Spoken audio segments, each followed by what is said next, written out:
This is CGTN, China Global Television Network.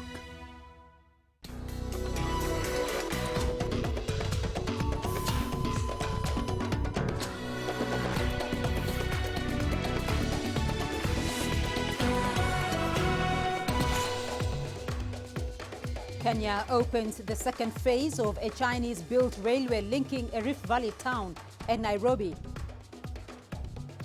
Vote counting underway in Mozambique, results to be announced after tallying.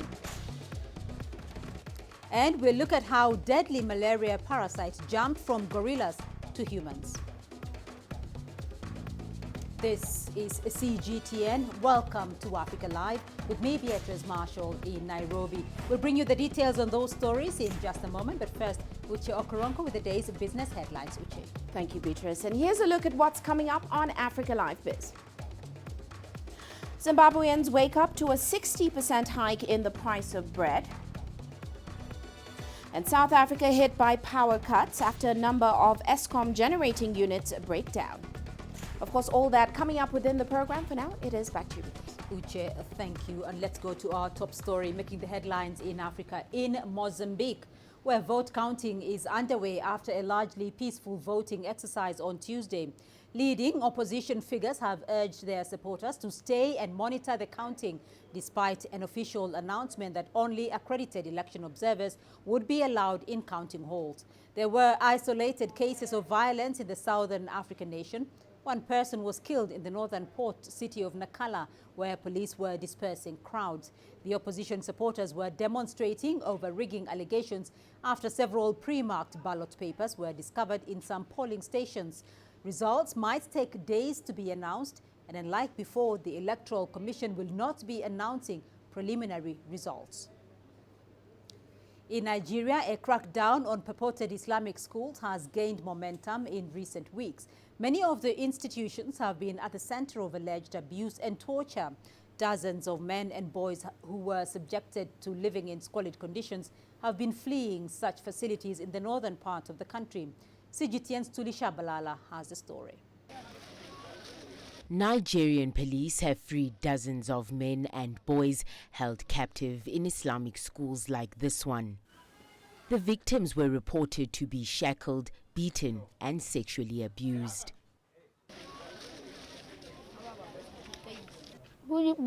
I spent 3 years here. I was chained and beaten almost every day. They brought me here because I made a mistake in school, and they gave my father advice to bring me to Malam Bello's compound, and he brought me here. They kept us inside one room with the Quran in front of him. He told my father that he will train and discipline us and take good care of us, and my father agreed with him. When my father left, they brought a chain and chained me. According to authorities, the victims are drawn from different parts of the country and neighboring countries like Niger, Burkina Faso and Chad. Some are not from this town. Some are not even from Nigeria. So they started entering neighboring houses. Then some of Malam's workers who were taking care of the inmates started going from place to find them and bring them back to the facility. The institution had told parents that it was an Islamic teaching center that would help straighten out unruly and wayward family members. I deeply regret taking my child to the rehabilitation center because I was ignorant of what was actually going on here. I took my child for moral rehabilitation and learning of the Holy Quran, not knowing that he was only receiving maltreatment and punishment instead. According to the police, over 200 captives escaped before the school was raided. Authorities are working to reunite the victims with their family members. Nigeria's President Muhammadu Buhari says the government plans to ban the schools eventually. Tuli Shabalala, CGTN. Local government officials across Africa are meeting in Ghana's capital, Accra, for the second Climate Change Summit. As the impact of climate change is being felt globally, particularly in Africa, governments have been urged to build the capacities of local authorities to deal with climate-related hazards and natural disasters. According to the Intergovernmental Panel on Climate Change, temperatures are projected to rise faster than the global average of 2.5 degrees Celsius.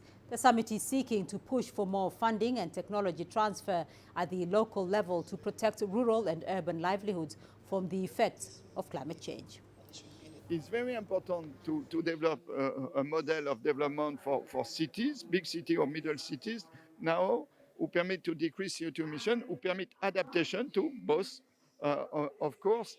And this meeting here in Accra with the Governor of Mayotte, with climate change, is to exchange best practices, to have new contact between stakeholders, to have more action, because at the end, if we want to decrease CO2 emission, we need more actions. For us in Accra, we looked at our development issues through the spectacle of climate change, because 30% of the emissions in Ghana comes from Accra, and 56% out of it comes from waste management.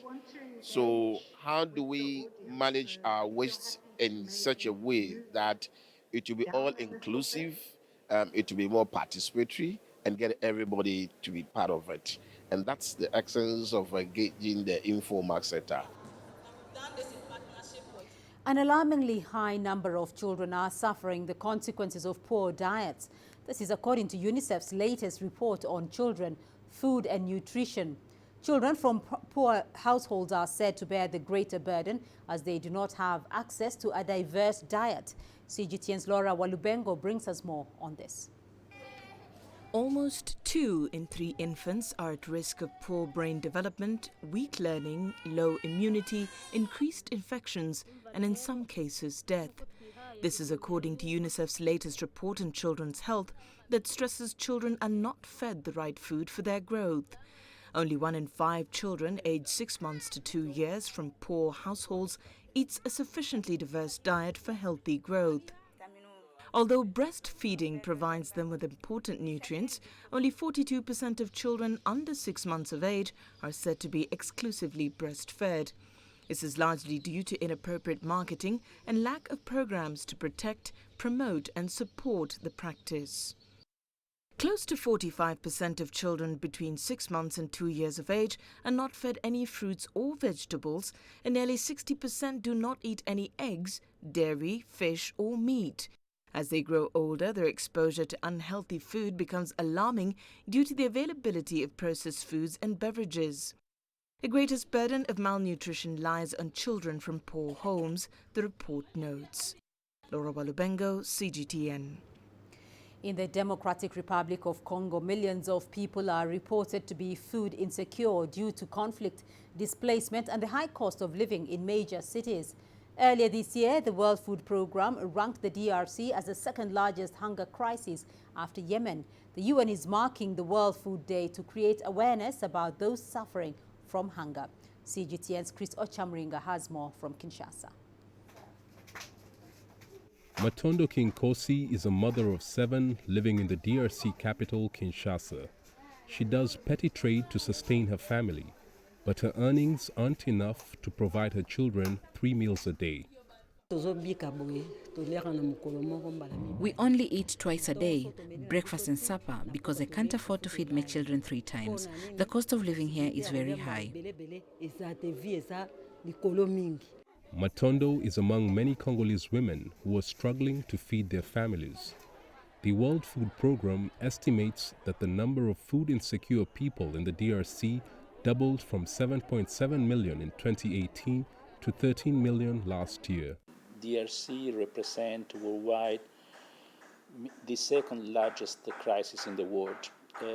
We have more than 13 million people that are food insecure.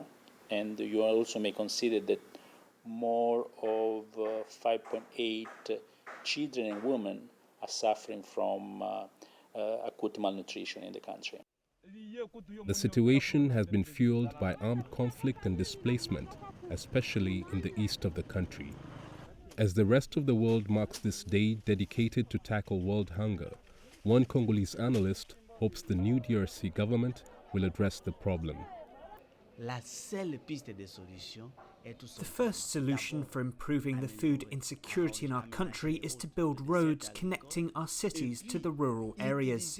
Secondly, the government should support local farmers to get better prices for their produce. The World Food Day is marked annually on the 16th of October in honor of the establishment of the Food and Agriculture Organization. This day generates awareness globally for those who suffer from hunger.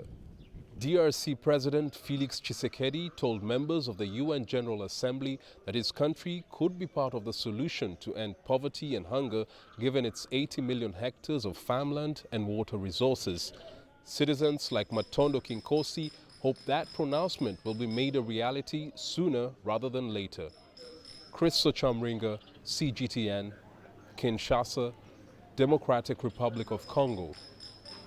In Kenya, the second phase of the standard gauge railway has been commissioned by the country's President Uhuru Kenyatta. The railway line is part of a project that connects the coastal city of Mombasa to Kisumu near Lake Victoria and into Uganda. CGTN's Terry Wangare took the train ride from Nairobi and filed this report. The Nairobi-Naivasha SGR is approximately 120 kilometers long and cuts along Nairobi, Ngong, Kajiado, Nakuru and Narok counties. The passenger train will stop at 5 stations. These are Ongata Rongai, Ngong, Nachu, Mai Mahiu and Suswa in Naivasha. The project also features 3 tunnels, including a 4.5-kilometer long tunnel, making it the longest tunnel in East and Central Africa. The railway line is expected to ease congestion at the Nairobi-Naivasha highway, as well as boost regional trade and the local economy. The SGR project was launched together with the Nairobi Express Highway and the Naivasha Inland Container Depot. Together, these projects will facilitate the movement of goods and people from Mombasa to Naivasha with ease. Commencement of operations, therefore, of the Makadara Express from Nairobi to Suswa will address the congestion of roads in the Embakasi and the ICD area, which has led to severe traffic congestion, increased vehicle operating costs, and increased accident rates. Such congestion has been a hindrance to trade and economic growth. It is for this reason that the government embarked on the development of the Nairobi Expressway. So I am fully convinced that with the new SGR, ICD and Expressway, Kenya friends will travel, study, work and do business even more. China Communications and Construction Company built the second phase of the railway at a cost of $1.44 billion. The construction of the SGR, which now connects the coastal city of Mombasa to Naivasha, is part of China's Road and Belt Initiative, which seeks to connect continents through one transportation network. A Nairobi-Suswa ticket will cost as little as $2 for an economy seat. Journey between Nairobi and Naivasha is on average 2.5 hours by road. But with a steady speed of 116 kilometers per hour, this train cuts the time by half, making it easier for commuters to access the capital. Official data showed that SGR generated sales of around $55 million last year on the back of the cargo business. The passenger business generated sales of nearly $15 million, underlining the power of the cargo business in driving sales. With the opening of the second phase of the railway, this figure is expected to rise. Terry Wangare, CGTN, Mai Mahiu, Kenya. Well, even as the country celebrated the launch at one of the towns along the lines, locals had even more reason to celebrate. Residents of Kajiado County, which is located on the outskirts of Kenya's capital, are beneficiaries of a water project linked to the railway project. As well, Kista Nyabwa reports, the water was discovered during the drilling of the train tunnel. On its first journey from the capital to the little center that is Kimuka, the train brought with it good tidings. On his way to launch Phase 2A of Kenya's standard gauge railway project, President Uhuru Kenyatta stopped at the Little Centre to commission the Kimuka Oloishoibor water supply project, a project that is closely linked to the standard gauge railway. Technicians who were working on the railway rejoiced when they struck water. We found this water when we were drilling the tunnel from Gong to this part of Kajiado West, and we decided to use the water to help the residents of this area. And so the water project was born. Everywhere the railway line goes, it brings about change. Here in Gong, one of those changes lies in this water project, a development that will change the lives of residents here for the better. It has been a blessing to us because we have been starving for a long time. We have been fetching water from dams, and we have been sharing water with animals, monkeys. So it has been a long starvation. From the hills, the water flows down into a water pan. Already the China Communications Construction Company, the national government and the Kajiado County government have partnered to connect pipes for a distance of up to 23 kilometers. At least 10,000 people are expected to benefit initially. We are so happy to have this water. Before we used to fetch water from far away, but now it is close to us. It will help us carry out irrigation and in many other ways. And eventually, more will taste the sweetness of change. We want the water to go all the way to the Iwaso, and the President has promised to give further directions to aid this project. This, leaders believe, is only a taste of the development that the railway will bring to the area. Wilkisa Nyabo, CGTN. You're watching Africa Live. Still ahead on the program. In South Africa, former President Zuma's trial postponed till February 2020. And we look at how a deadly malarial parasite jumped from gorillas to humans.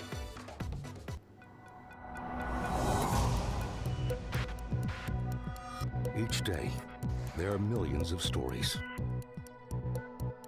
Each one can open new perspectives, new possibilities. Wherever you look, we are there to see, discover, explore. We put the pieces together to find what really matters to you, all around the world, all around the clock.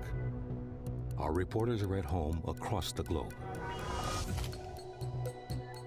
From our headquarters in Beijing and production centers in Washington, Nairobi, and London, China Global Television Network. Stories from across the globe, reaching people across the globe. CGTN. See the difference.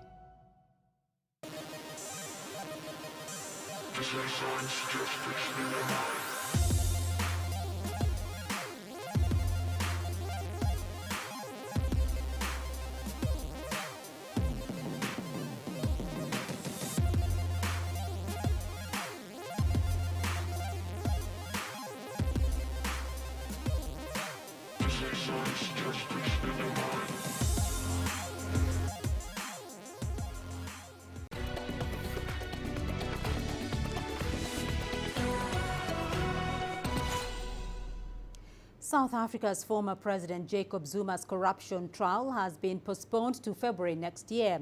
Zuma is facing charges of fraud, corruption, racketeering and money laundering related to the controversial 1990s multi-billion rand arms deal. Last week, the court dismissed Zuma's bid to have the charges dropped. He briefly appeared in the KwaZulu-Natal High Court in Pietermaritzburg on Tuesday to state his intention of appealing that decision. CGTN's Yolison Jamela has more. Former President Jacob Zuma has always maintained that he is innocent. He claims that the charges against him are a political conspiracy. He's been in and out of the courts in the past few years, mainly because he wants those charges to be dropped. But his efforts were foiled last Friday when the Pietermaritzburg court rejected his arguments and ordered for the corruption case to get underway. And now he's appealing that decision. This is one of the longest trials in democratic South Africa. It's now been ongoing for 14 years. South Africa's National Prosecuting Authority have argued that Zuma's legal teams have employed every conceivable trick in the book to delay the case. Mr. Zuma has been ready to face this trial for over 14 years. We are heartened to know that the state is finally ready to start the trial and that we can start formally dealing with the issues that relate to the trial. Advocate Masuku says there's nothing untoward about Zuma appealing the court's decision. He dismisses the notion that they're using delaying tactics. Mr. Zuma elects to exercise the full extent of his constitutional rights, which includes the right to appeal an unfavorable decision of the, we're not sure, the civil court in the permanent stay. The former president is expected to be tried on 18 charges of corruption, fraud, money laundering and racketeering. Zuma has until the 1st of November to file papers in the leave to appeal application. Yulisa Njamala for CGTN in Johannesburg, South Africa. And still in South Africa, hundreds of women laced up their dance shoes and joined the first ever fundraising Zumbathon for breast cancer at Gold Reef City in Johannesburg. Breast Cancer Awareness Month is marked every October across the world. CGTN's Julie Shire reports.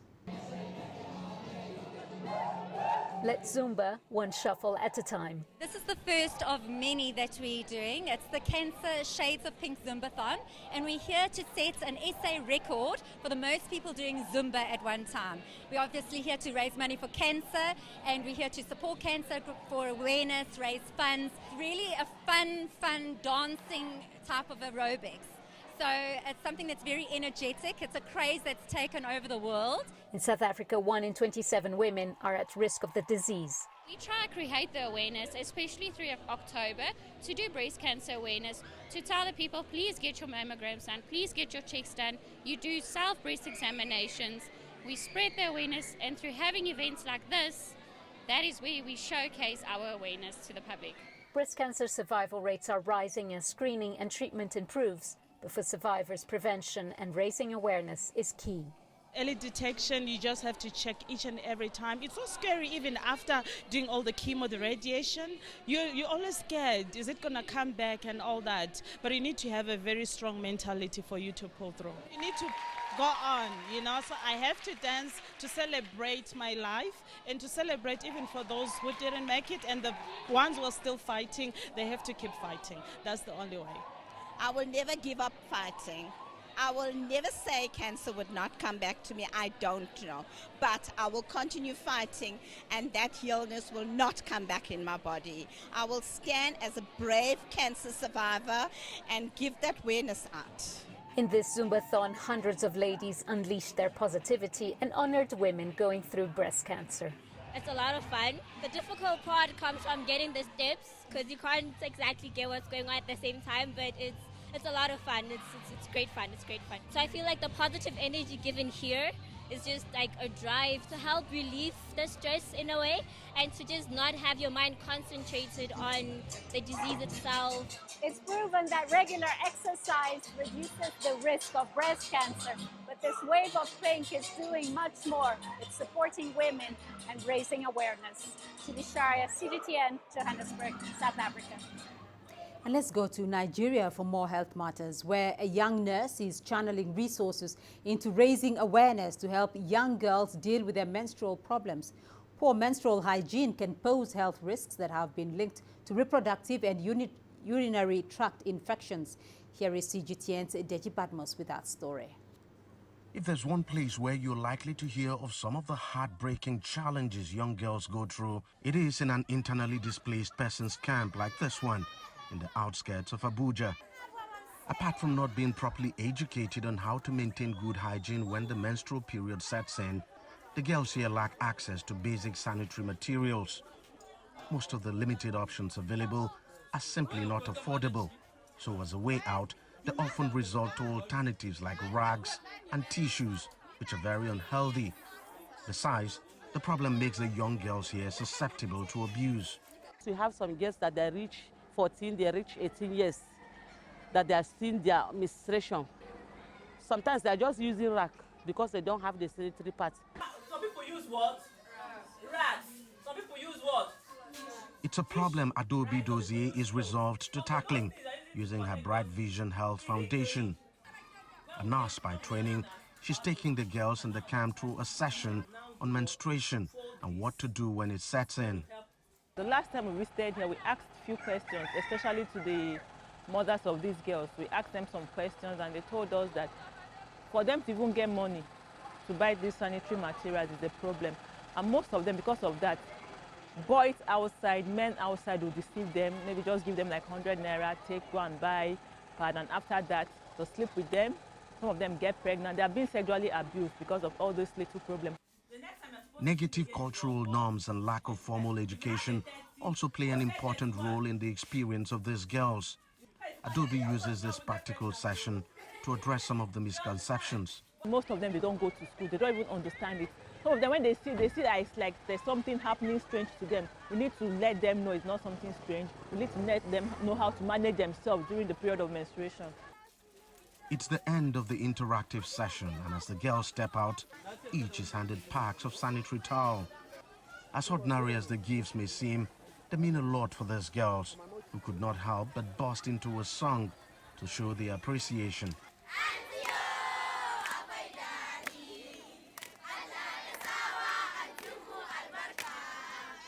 What I learned from it is that we should be able to take care of how we welcome our menstruation. Like, for example, those using rags, we should be able to wash it immediately after using, before we use it again, and that we should not allow it to last longer in our body because it can cause us harm. I think we need to do more awareness, create more awareness on menstrual hygiene management. They are not aware, and they are prone to infection, STDs. If they are aware of their menstrual cycle and how to manage themselves, they will not have teenage pregnancies. A UNESCO report estimates that 1 in 10 girls in sub-Saharan Africa misses school during their menstrual cycle. It's even worse in camps like this. But initiatives like that of Bright Vision Health Foundation are helping to make a difference and empower young girls. Paige Badmo, CGTN, Abuja. Now, scientists have found out how a deadly malaria parasite jumped from gorillas to humans. They resurrected a 50,000-year-old gene sequence and used it to gain insight into the origins of one of human history's biggest killers. Penina Karibe brings us the story. The gorilla, one of the apes that belong to the same family with humans. It is a bond that scientists now say brought forth a deadly disease that humans, in their intelligence and scientific milestones, have been grappling with for centuries. The disease is malaria. After resurrecting a 50,000-year-old gene sequence, scientists discovered that the gorilla was the initial carrier of the malaria parasite. This is a particularly interesting gene because it's absolutely essential for allowing the parasite to invade red blood cells. And what we could do is to try and then turn the clock back and do a kind of molecular archaeology to then recreate the sequence of this gene as it might have happened 50,000 years ago when this parasite switched from infecting gorillas to being able to infect humans. Researchers have connected a particular gene called RH5. This is the one that allowed the malaria plasmodium to mutate from gorillas to humans. If we can understand the pathway that the parasite has used to jump from gorillas to humans, this in theory could happen again. Although we think this is very unlikely, but at least we've now determined a molecular pathway that we could investigate to try and then preempt any kind of transfer that might happen again in the future. They used the history of a process known as zoonosis, which happens when a pathogen acquires a new form, enabling it to affect humans. The same applied to diseases such as the flu and Ebola. Malaria is transmitted through mosquito bites. According to the World Health Organization, the disease affects around 216 million people annually. It decimates up to 400,000 people globally, with Africa accounting for the biggest percentage. Children and expectant mothers are the worst affected. Although scientists say the disease mutated from gorillas to humans between 40 and 60,000 years ago, it may not mutate soon. However, they're not sure how soon the permanent cure for the disease will be discovered. Penina Karibe, CGTN. And further afield, Turkish officials say President Recep Tayyip Erdogan will in fact meet with the visiting U.S. Vice President today. Erdogan had earlier said he would not meet with the U.S. delegation. It comes as Mike Pence said the U.S. leader Donald Trump asked Erdogan to call off the country's military offensive in Syria. Meanwhile, the Kremlin says Erdogan has accepted an invitation from his Russian counterpart to visit Moscow in the coming days. The two leaders also discussed the Turkish offensive over a telephone call. And for the latest on that, we have this report from Michelle Badavid, who's on the Turkish-Syrian border. The United States was giving protection to the Syrian Kurdish group, the YPG, which Turkey is now carrying out an offensive against. With the U.S. pulling out of that region, the YPG decided to strike a deal with the Syrian government, with the Syrian army. That is why the Syrian army is now deployed in the critical Syrian town of Manbij, as you mentioned. Now, Russian forces have been stating that they would like to, first of all, create an agreement between the Syrian government and Kurdish forces there and implement it as soon as possible. Russia also states that they would like to support security cooperation between Turkey and the Syrian government forces. And Turkish President Tayyip Erdogan has stated that, first of all, it's not a bad development and not a negative development for Turkey that the Syrian government is now at Manbij. He stated this is actually normal as this falls under the Syrian sovereignty. However, Erdogan emphasizes that the Syrian government now would have to clear the area of the YPG group, which Turkey considers a terrorist organization. Now, also the United States wants to mediate between the Syrian Kurdish group, the YPG, and Turkey. That is why U.S. Vice President Pence is also arriving to Turkey together with the U.S. National Advisor. He's expected to hold talks between the Foreign Minister of Turkey today and the U.S. National Advisor. And tomorrow we're expecting that Turkish President Tayyip Erdogan is going to meet with the Vice President of the United States, Mike Pence. Well, let's now go to Uche Okoronko for a look at the day's business news. Uche. Thank you, Beatrice. And coming up on Africa Live Biz. Zimbabweans wake up to a 60% hike in the price of bread. And South Africa hit by power cuts after a number of Eskom generating units break down.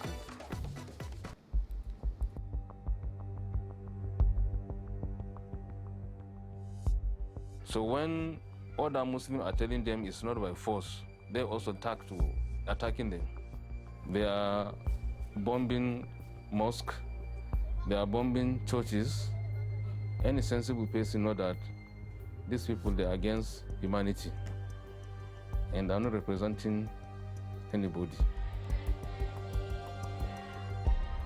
So this is part of our responsibility to teach people the original teaching of Islam, for them to understand that the Boko Haram and all the terrorist groups are not representing Islam.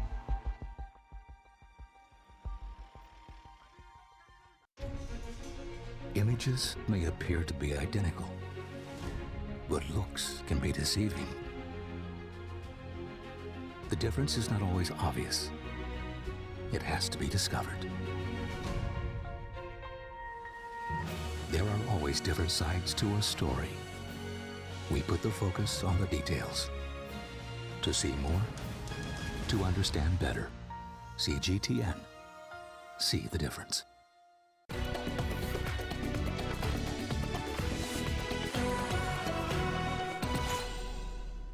Well, let's start off in Zimbabwe. The price of bread in the country has jumped 60%, and that's due to the escalating cost of production.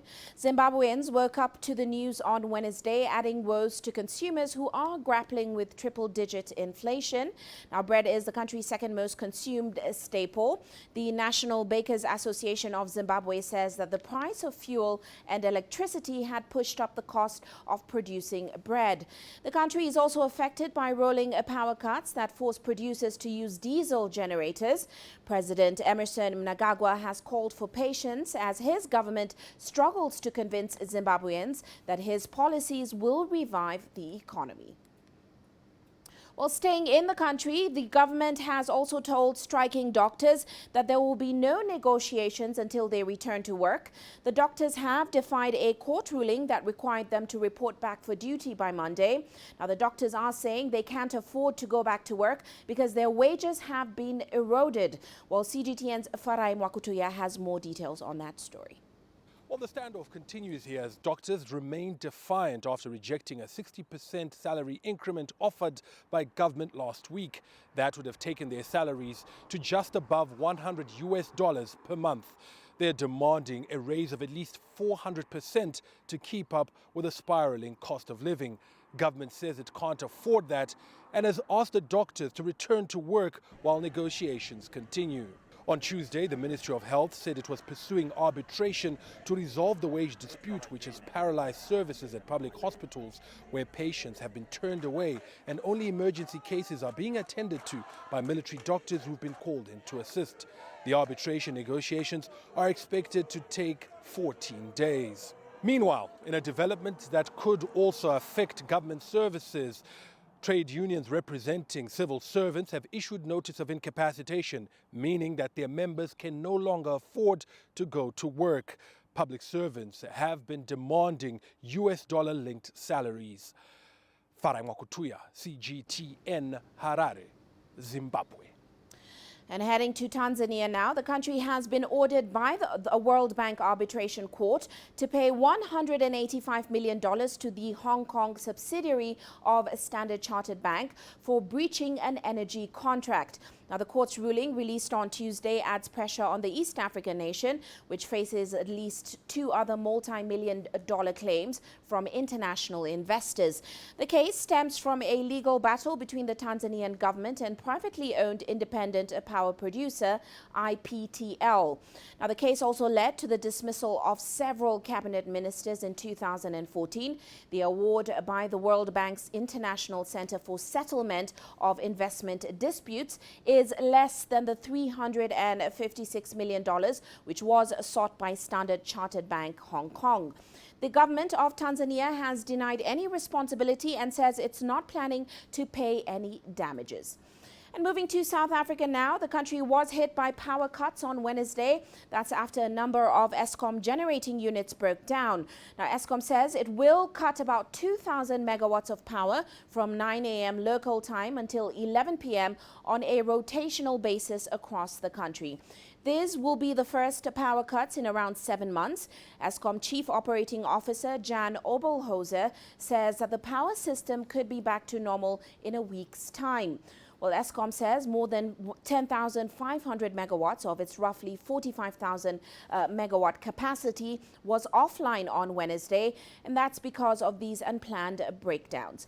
5 generating units were unavailable because of boiler tube leaks and a conveyor belt supplying coal to the Medupi power station, which had failed. Now, snails used to be the bane of livelihoods for Egyptian farmers, but now they're milking them for all they're worth. The anti-aging and moisturizing properties of snail slime, known as mucin, is becoming a hot commodity in the North African nation. Well, CGTN's Adel El Maroui explores how this golden ticket to agelessness is now spurring a boom in business.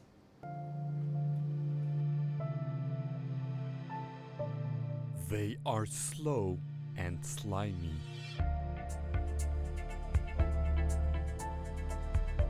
To some people, they don't look appealing at all.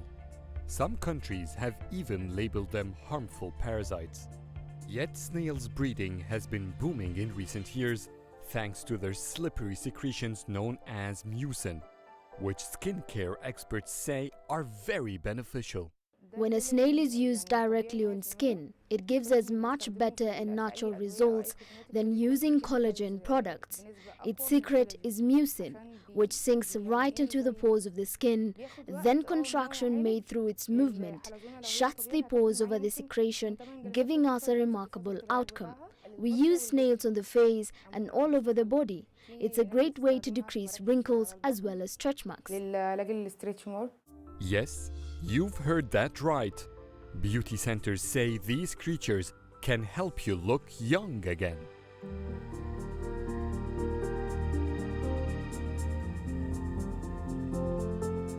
Their mucin contains glycoproteins, healthy acids, antibiotics, and antioxidants, which together helps in skin regeneration. And because this scene of snails walking on your face might not be appealing to many, some snail farms work to extract that liquid and sell it to cosmetics corporations. I started with 5 snails. Now I have thousands. Under the right conditions, these snails can reproduce rapidly. I had to study these creatures first, and I had to recreate its natural environment. It's a tropical creature, so I made the floor similar to its natural habitat. First, my clients were amateurs who liked pets. Then I started getting orders from beauty centers who realized the benefits from these creatures. And now I even get huge orders for other breeders who want to start a business.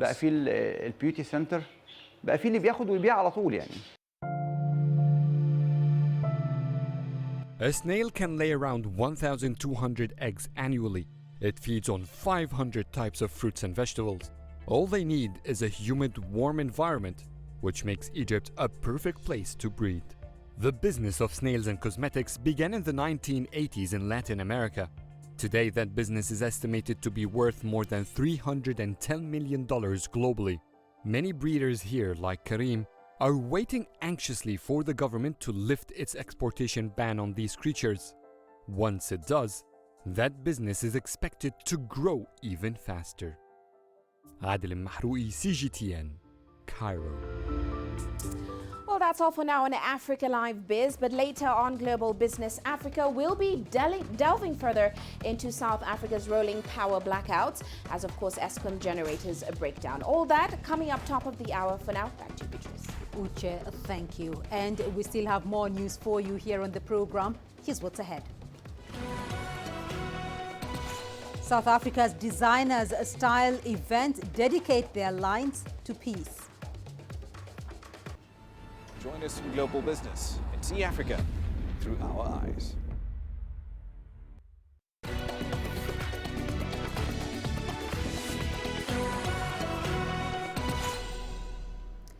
Designers at this year's African Fashion International Extravaganza dedicated their lines to peace, unity and an end to gender-based violence. South Africa made headlines last month for a spike in femicide and xenophobic attacks. CGTN's Julie Shire reports. There were no signs of divisions at African Fashion International two-day glitzy event. The continent's finest designers showcased lines spreading messages of love, peace and unity. It's really important so that we can remind each other that we are Africa.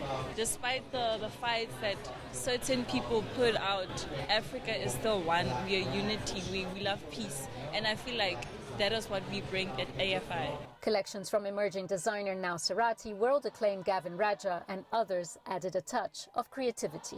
My clothes are always about femininity, and this collection is being manufactured by women who I've trained who come from very abused circumstances or situations. And the work is really about celebrating femininity and showing the delicate kind of side of females. The voices of Nigeria's Femi Kuti, South African rapper Questa, and America's Got Talent finalists in Lovo Youth Choir dazzled crowds alongside the latest fashion. Over the years, music, art of different forms has been the only way that people can speak up and express themselves and bring important issues to the attention of the world. Fashion as well is another platform for us to unite, to come together, to speak our stories. We fought for so many years, and the one thing that builds us or keeps us strength is us keeping our tradition and our culture and our clothing and our food. We still have that strength in that. All we just need to do is just have strength in each other. Running for 12 years, AFI provides an important platform for emerging designers. This year, it's lifted a continent and brought hope to South Africa. We should not focus too much on the challenges, but focus at where we're being strong, because that way we can do more to bring people together, to work together, to create together, and to prosper together. If we focus too much on the negative, we can never move forward. In a great show of unity, artists and designers have used this catwalk to celebrate Africa and the people of this continent. Julie Shire, CGTN, Johannesburg, South Africa. And your sports news coming up next. Here's what's ahead. Two-time Rugby World Cup champion South Africa wary of Japan's speed threat.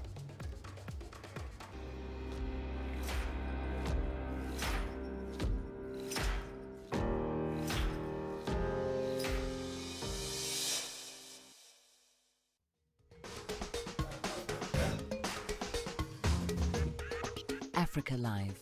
Find your voice.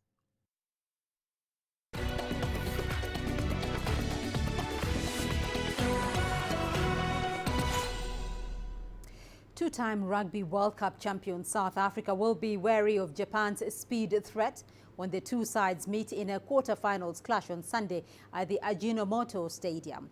This year's host surprised the Springboks at the 2015 Rugby World Cup, handing them their only group stage loss. The 2015 game ended 34-32 in favor of Japan, one of the biggest shocks at a Rugby World Cup tournament.